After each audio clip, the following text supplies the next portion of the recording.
magic happens, and we are actually live. But while I'm still checking out, do you mind introducing yourself and just talking a little bit about yourself, Michael, while I check all of these other things? Oh, okay. Yeah, man. Just Thanks like you're for talking to inviting me. me over to Streaming Sets. Yeah, because I'm talking to you. Thanks for inviting me over, man. Much appreciated. Yeah, my name is Michael. Surname is Rathebe. Born and brought up here in Soweto, Midlands. My journey into Bitcoin, it's a little bit interesting.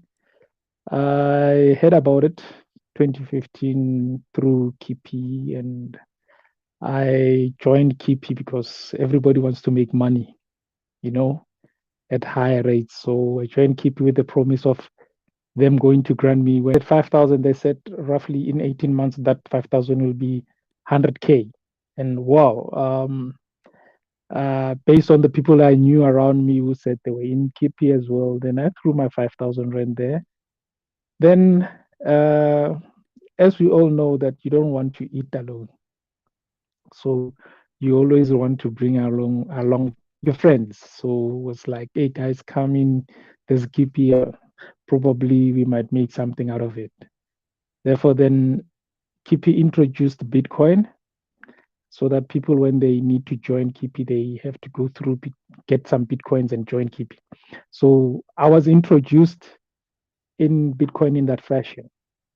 So I started buying a little bit of Satoshis just to have a pocket that if somebody wants to join Kipi, then we can register them through that using our Satoshis. Then I did not know that this as a fraction of a Bitcoin. Uh, we used FN, people will trade it or arbitrage it on FNB and stuff like that. I did not know, but I joined my local Bitcoin. That's where I was buying and exchanging because it was a peer to peer. So there was nothing untoward about it. Somebody was using FNB, I was using FNB, so we could transact easily, send them money, they send me the Satoshis. I store them on local Bitcoin. Then the government came. As usual, when something grows as a Ponzi scheme or Ponzi, the government comes and shut it down. So they shut our hopes to a point that I ended up saying, these things are Ponzi, no longer interested in it. Even though they could speak about it on radio or TV, or I saw anything about Bitcoin, I was like, I pushed it aside because it was part and parcel of a Ponzi for me. It was a pyramid scheme. So it's a fraud. Then 2015, I had that local Bitcoin um, wallet. I Yeah, I didn't concentrate much 2016, 2017.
Do a deep dive that led me to one of the guys called Andreas Antonopoulos. Now that guy, opened up a door, uh, as they say, the rabbit hole. So I went through his stuff, read, checked his YouTube video content, got to get his PDF books, read them, tried to make sense of what Bitcoin is. Then through the process of trying, you get to have an understanding. Then another one by the name of Saifedean Amos, his book, The Bitcoin Standard. So I bumped into that as well, read it. Now, fun enough, I'm not an economist. I did not do economy at school, but the way the Bitcoin Standard put things into perspective opened up my eye in terms of trying to understand, okay, the nature of money is like this. This technology, remember, Andreas, he comes on the basis of technology. Whatever that he says is like informative information in terms of the technology on its own, that this thing is changing the same way as the internet has changed everything. So, Seyfedin, in terms of being a professor in economics and the Austrian aspect of things, he started opening up my mind into what exactly money is. So with the two, I went through that rabbit hole. So trying to make sense and understand what Bitcoin is. As I'm still learning today, the rabbit hole is big. No one can say, I know, therefore I'm done. You always get new information on a daily basis. So, in a nutshell, that is me entering the Bitcoin space.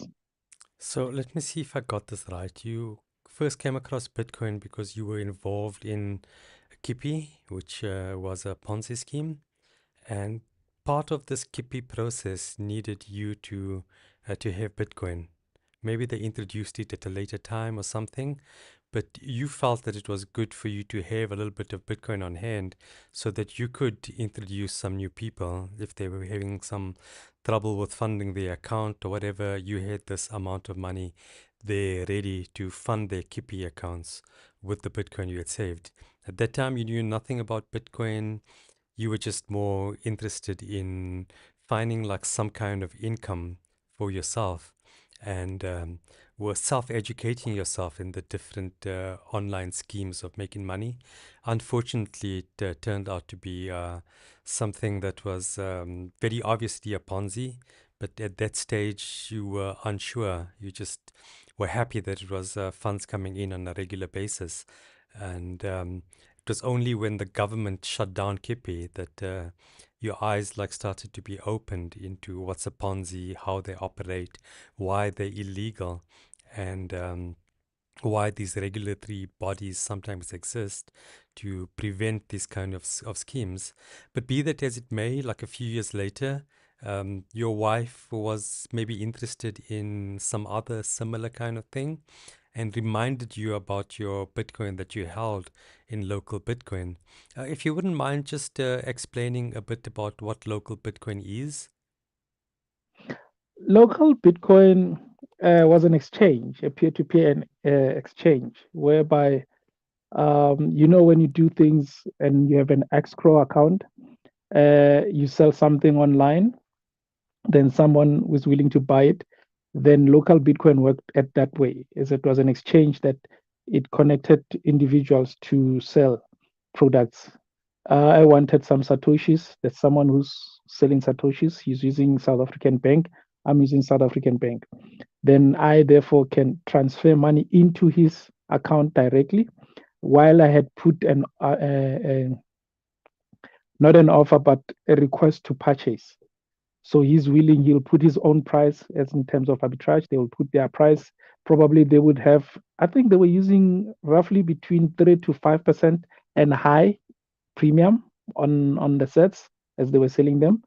Then they will transfer the sets to you, but they will transfer them into your local Bitcoin. So you're not holding them uh, on either of your own personal wallets. So it was on an exchange, like the current exchange that people are using now, your typical Luno, Val, Cape Crypto. You can buy and store your sets sitting there.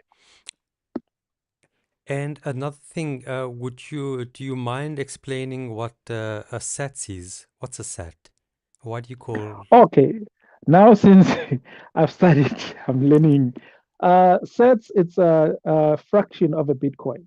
One Bitcoin is divisible into 100 million units if you were to think about that. It's 1 in 8 decimal points. So a set is defined as a fraction of a Bitcoin, namely taken from the creator of Bitcoin, who's Satoshi. So rather than calling those bits and everything, Bitcoin is Bitcoin. So people have decided, I don't know who came with the name, to say, let's rather remember the creator of Bitcoin, who is Satoshi Nakamoto. So sets, it's just a name of Satoshi so that we can keep on remembering, but it's a fraction of a Bitcoin. Okay, got it. So in this thing, you had 500 rands roughly worth of sats or satoshis in your local Bitcoin account. And then in just checking, you had quite a process. You had someone else's cell phone number, and this person had a code sent to them. Luckily, you could trust this person, and you finally you got access to the Bitcoin that you had bought like 5 years or 6 years earlier.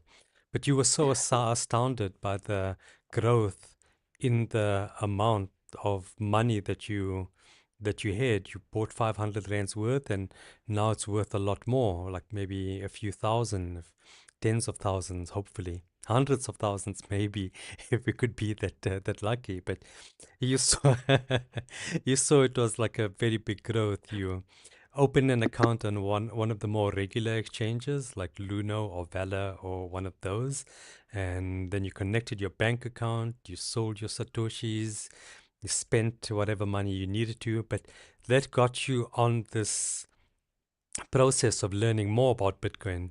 You first came across Anton Antonopoulos. Most of us that got involved in Bitcoin in those early years came across him because he did a lot of free information on his YouTube channel. And then people like Safadin Amus, who also a professor of economics, wrote one of the seminal books, the Bitcoin Standard, which is what every Bitcoiner wants to achieve a world that's run on a Bitcoin standard. Do you mind explaining what that is? What's your vision of what a Bitcoin standard is? A Bitcoin standard normally you would say, as he was alluding to the fact of what money is and how money became what it is today. The standard will be referring us to using Bitcoin as a medium of exchange. The way Satoshi initiated it, Bitcoin as a in a long term as a unit of account. Currently, yes, we are using Bitcoin as a store value. So those three elements. So the Bitcoin standard is when we start living in the way that money was supposed or money is meant to. Unlike the fiat system, wherein a limited amount of people create money out of thin air. So the Bitcoin standard explains things in proportionality to understand money and how it came about, why there was this way of trading in the first onset.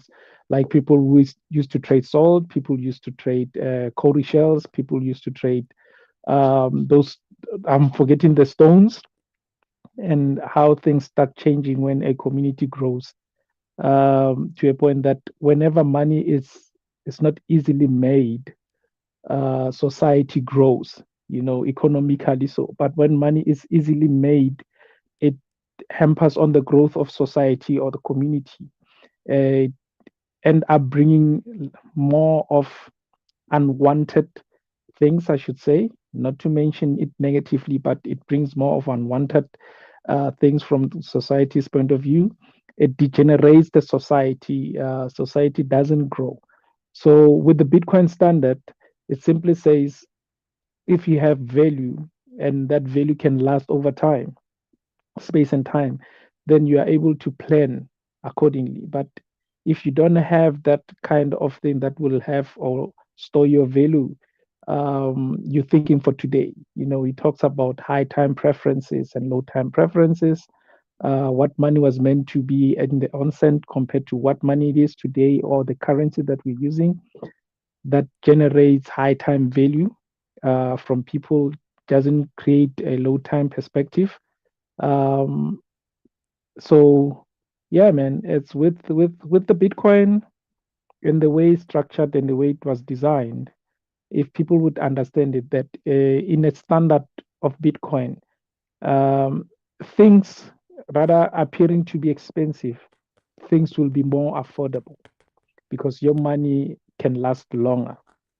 But with the fiat system that we are currently on now, high time preference is that the things that appear to be going up is actually that your currency has been debased, on a regular basis. So yeah. Um, it seems like you're already starting some kind of Bitcoin standard in your own little community. Can you talk a bit more about what Soweto BTC is and what you do there? Yeah, sure, man. Soweto BTC is just an initiative trying to empower the underprivileged Soweto youth um, through Bitcoin education and financial literacy, while on the same side, we are empowering small to medium businesses, in adopting Bitcoin as a what you call an alternative payment system, so that they can have an understanding. So we're trying to have a circular economy. First thing we have to educate, empower the community to understand what Bitcoin is, why is it here, what is intending to solve, then introduce it as a secular that people can use it and earn it. So we're doing that. We targeting from children up until old age people, even though the youth in South Africa is described as somebody from the age of 13 until 35. So we broadly do that. And yeah, we started with educating little ones. We have a center in Meadowlands, Zone 9, in Soweto, whereby kids come, they learn through watching cartoons. We playing them cartoons, the Turtle Twins. We're trying to make them have an understanding about economics and money and business from the Austrian perspective. This is where Saifadin Namu's strong point is. This is where I is they say, can I use that word, suck the teat of information from? You know, so we're introducing them with the title twins, and the title twins explain things in more detail for them to understand. Then there are other activities that the kids do. You know, with those activities, we reward them so that they can have a base of knowing what money is, and they can see the satoshis that they have, and they are analyzing it. They see the growth value. Then they can go to a spaza shop around us that accept Bitcoin. As I'm saying, we are also including small to medium businesses in accepting Bitcoin. So the guys who are accepting Bitcoin also, they are learning about Bitcoin, and they realize, oh, this money is so superior than this other one that we normally use, which is the rands. So when they're accepting it, they can see the growth value of it. So yeah, in a nutshell, we trying to help communities to have an understanding about Bitcoin and circulate it around. We also have learners in high school who are doing. We started with them with a program called a Tracer. Now we are doing Mi Premier. All, in a nutshell, is that we are introducing them in the right way to Bitcoin. You know, at least if they have the foundational aspect of economics in terms of what Bitcoin is, then they can grow, become different people tomorrow. So you had a few sessions at the Mapondia Mall. I remember attending one of the Trace Academy events that you have there. How often do you have these? Um, the plan was to make them once a month, but because of logistics, things don't happen that way. So roughly now I've had 5 cohorts of Tracer. I've just finished another one now on the 28th of June. So since the beginning of, was it 21, 24, and 28, if I'm not mistaken. I'll have to check. But we do 3 sessions in a month. Those sessions we take people through the process of having an understanding about Bitcoin. I I don't know whether is it partnered or work, but as an educator in South Africa, I partnered with Treasure Academy, a Czech Republic company. With this has an turn. What is this? A, a non-profit, because Trezor it's a company that produces hardware wallets, so they have a non-profit on it. Then we partnered with them to do, as I'm a Bitcoin educator in South Africa, to do workshops, sessions, or meetups whereby people come learn about Bitcoin. They We are taking them through the process. The first process is what is Bitcoin. Then the second one is how to use it effectively in your life. Then the third one is how, when you are now having this understanding about Bitcoin, what kind of opportunities are there? So those they happen as 3 sessions. But I think I'll be doing one probably around about September when I have enough people. Yeah. How do you see Bitcoin growing in our part of the world? You in Soweto, I'm in Lenasia. What's your vision of how it's going to grow? We are, in a way, as they say, boots on the ground. And when people are introduced to something correctly, let me say, and they have, and the one who's introducing them is does not have other unfortunate intentions. They are precisely introducing them to the value of things. So with boots on the ground, one step at a time, as they say, journey to 1,000 mile begins with one step. So when we introduce them into that space, then the development grows.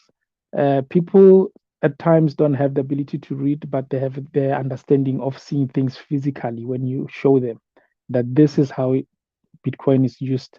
So growth, it's coming, it's imminent. There's no other way.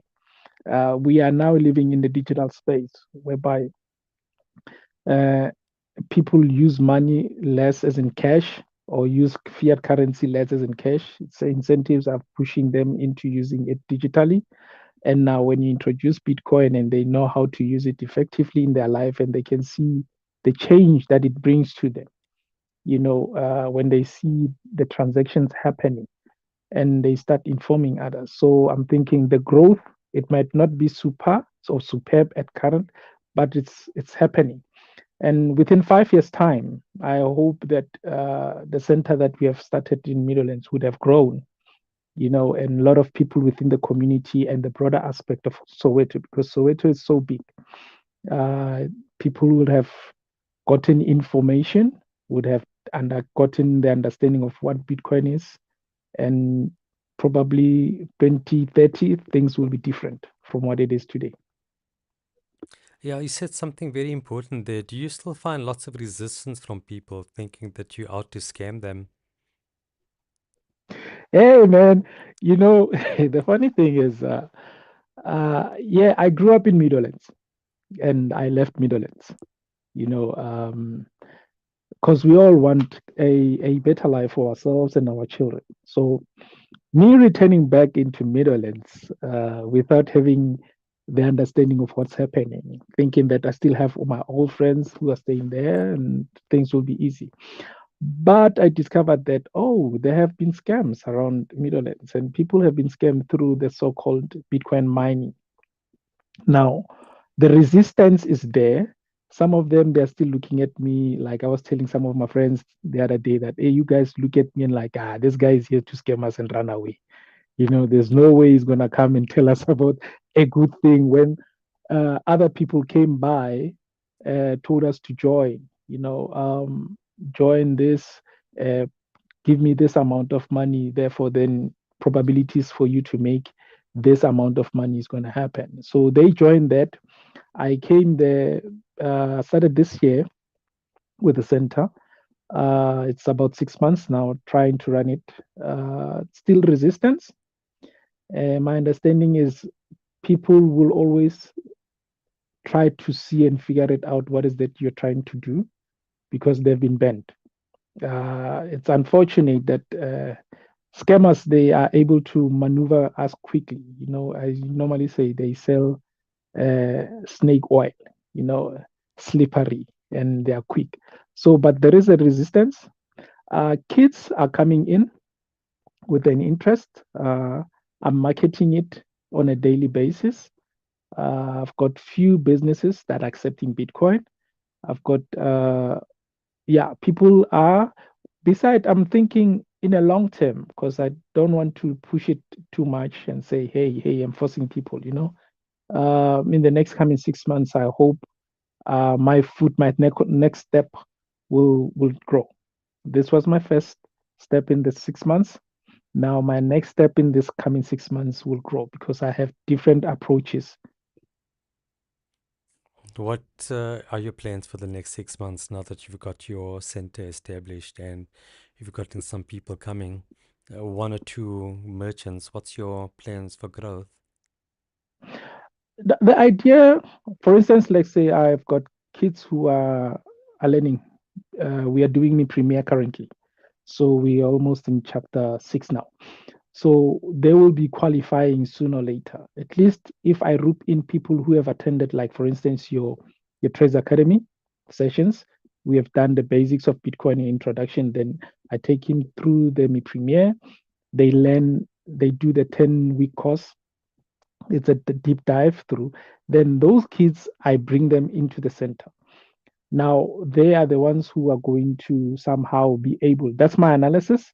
Somehow, because they are doing it already. The last session they invited some of their parents over, so they are able to bring along other people. To rope in other people. So the idea is that you first empower them, then you expand. Uh, then they invite others. They work with me now. They are volunteers currently in the center. I've got other kids who are coming in as young as the age of 10. As I'm saying, we are playing cartoons for them. We invite over their parents. We do sessions like your movie session time. We invite the parents to have a seat and discuss what Bitcoin is. Um, Even though they are skeptical, some of the parents, let me be quite honest, they are now encouraging their kids to attend because their kids get rewards. So they could easily now go to the spaza and spend. One thing I said in the adopting Bitcoin session was that Soweto might appear as opulence. It's both squalor and opulence. There is poverty underneath. So by assisting these kids, I find out, okay, parents are somehow managing to utilize the sets, even though they were resistant at first. Now, through the kids, they are able to take certain amount of money and go and buy. So those concepts are the ones that says, okay, this might be a developmental channel. So I'm going to use the kids as I've started. Now I've got other plans to invite people, but before I pin myself into that, let me do what is called POW first. That's what I like to do. I don't want to speak up front and don't be able to produce. I prefer rather than let me produce something, then speak about it later. Okay, well, it seems like you've produced wonderful thing. I've been to visit your center in Meadowlands. I brought someone who was interested in learning about Bitcoin, and she was quite fascinated by all of the work you're doing and all of the kids that are learning, and also the Coke and Chris that we bought from the store nearby. Oh, yeah, yeah. Or at KKS, Tuck Shop. Yes, I think Man, that's the I one. appreciate the fact that you did come by to experience it on your own. And he also is like, yeah, man, I did not realize that people from abroad can easily come here and see me as I'm running a local puzzle business. So he's eager, he's interested, he's learning, he's hodling. I've just said to him, you can spend some few, but like, nah, nah, nah, nah. I need others to come and spend here. For now, I'm hodling and learning. But much appreciate for the fact that you came by and experienced it. It's not much. We are still in the process of development. We're still growing. Hopefully, one day we'll have donors who will come in and just sponsor us and say, "Hey, man, I love what you're doing." But yeah, Yeah, on that note, I've put your Blink Wallet QR code on the screen. So if there's anyone watching this and would like to contribute some sats to Soweto BTC, please scan that wallet QR code and send some funds to them. yeah, that will be much appreciated, man. We've got a Giza fund. It's Soweto BTC. It's not difficult to share searches. Also, we are on the secular Bitcoin. Uh, so people who I think mostly people use X. So Soweto BTC at X, then you can have links that will direct you to our website, our Giza Fund page. So you can, um, if God willing, you are able to help us out so we can empower the kids. We've got projects online that we want to do. We have introduced coding, but I'm using a program called, what is this program? Now I'm forgetting. Oh, code.org. Trying to introduce kids into that space as well, which is computer science. Now, if you bring kids into that space, beside giving them only cartoons and stuff, they have things to do. So they are learning. On my page on Giza, I explain the reasons why I want to do that. What is that I want to achieve with that? Um, yeah. So if people are interested in helping us out to grow in Soweto, to develop and have a clear footing, please go to Giza Fund and help us out. Is there a link to Giza Fund on your website? At the moment, I've got a QR code to your website that you sent me earlier. So is all the information Currently, my website it's a work in progress. We did what is called a just a face. Hence, I'm saying on X they can access all of the the links? Giza Fund. All of the links, yes, they are there on X. Just go to our profile. On my website for now, it's just a face, the first face of it. Not much, not links are there, but it's on a development. Hopefully, it will be done probably end of this month. The link connecting the Giza Fund to the website. Yes. Fantastic. Master Michael Rathebe, Before I let you go, would you mind just talking a little bit about the Adopting Bitcoin conference and what's your involvement with it? Oh, thank to you, man.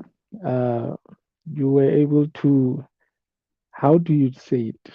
Find me in a nest and pull me out. So me and Adopting Bitcoin, we were invited last year to come and check it out and see how things work in the space. That was my first conference. This year, I was given an opportunity to speak by the organizers, thanks to Ham and Viva, to speak about what is that we are doing based on the cohorts of education. So currently now I'm working in the circular economy space. I think it will be something that is coming next year on the Adopting Bitcoin uh, uh, platform. So I am just an educator in the Bitcoin space in South Africa and Soweto. So I'm interested in explaining things about what is that we do. Yeah, hopefully. But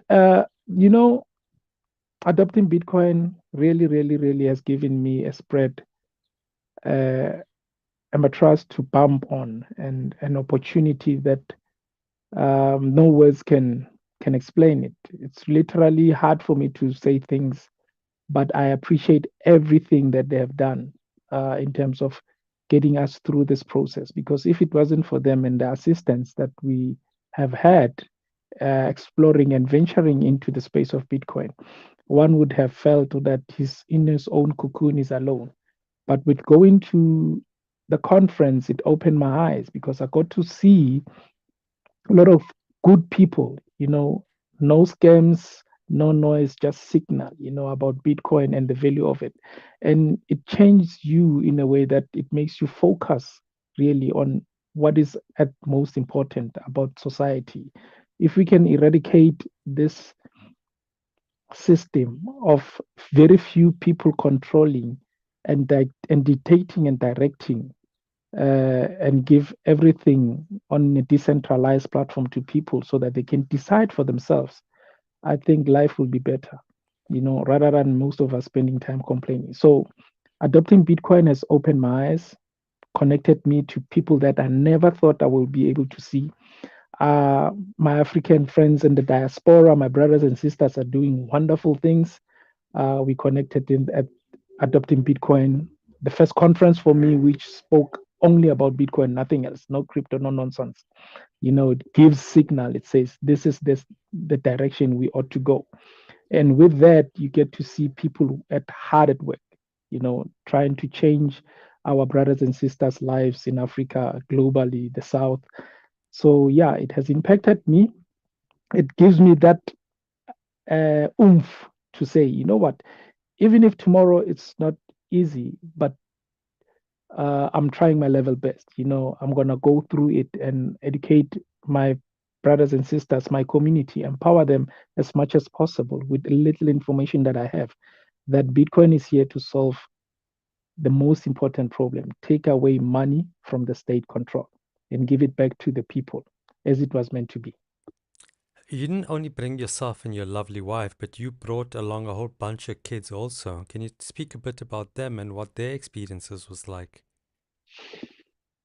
Oh, yeah, man. Thanks to adopting Bitcoin again. It wasn't me precisely; it was them, because these kids, they attended the Trace Academy. They are interested in learning about Bitcoin, and an offer was there to say, anyone that you consider bringing along. And to me, was the first people were the kids, you know, because I believe that the exposure they received, it has changed their lives, and it will change their lives forever. The experience they got at adopting Bitcoin has led them to them forcing me to do me premiere. Because I'm doing me premiere, they've invited other learners as well. Remember, there were five, and now I've got 20 learners at school, grade 11s. You can think about it now, focusing on Bitcoin and Others, the other day, we were doing treasure. They decided to come back, to come into the classes as well. So you can see there's a drive, a desire from these kids to know something about money, which is different from the school curriculum. They do EMS, but it's different. They do business studies. This one is different. So them coming in, as I'm saying, they are volunteers in the space. They're assisting and they're bringing their friends and they are telling their experience about Bitcoin. Whenever they go to purchase, last time I saw them at Pick and Pay, uh, and they were telling this lady at the till. But it's their conversation with the lady because they were showing her that they were buying using Bitcoin, using the Blink account. So it was like this lady was puzzled. And I'm like, wow, oh, guys, you normally come and do spend here and explain things to adults as well. They're like, no, we do. So their experience at that part has changed their parents' lives as well because some of them are now interested in buying and storing some sets. It's a private thing. So normally every month they will say, "Hey, we like to make a trade. We'd like to buy so we can store." Um, yeah, I don't know. Maybe one day you'll speak to one of them. They will explain it to you in a way that the experience has changed their lives. Yeah. Yeah, I'd be very lucky to have one of them on my show. Mr. Michael, thank you so much for being on here as well. It's taken a while for us to get this together, but I'm really happy that you could make time to be on here. No, man, much appreciated. Hey, I'm scared of this. I don't know what to say, but I much appreciate your patience with me, and I appreciate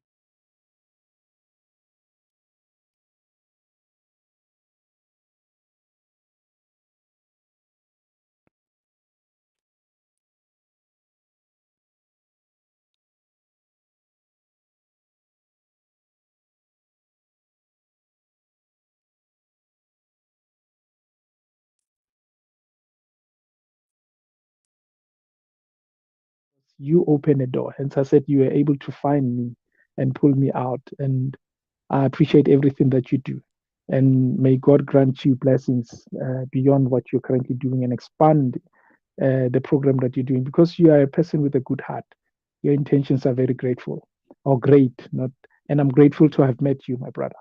Thank you so much, sir. Let's bring Bitcoin to everyone, hey?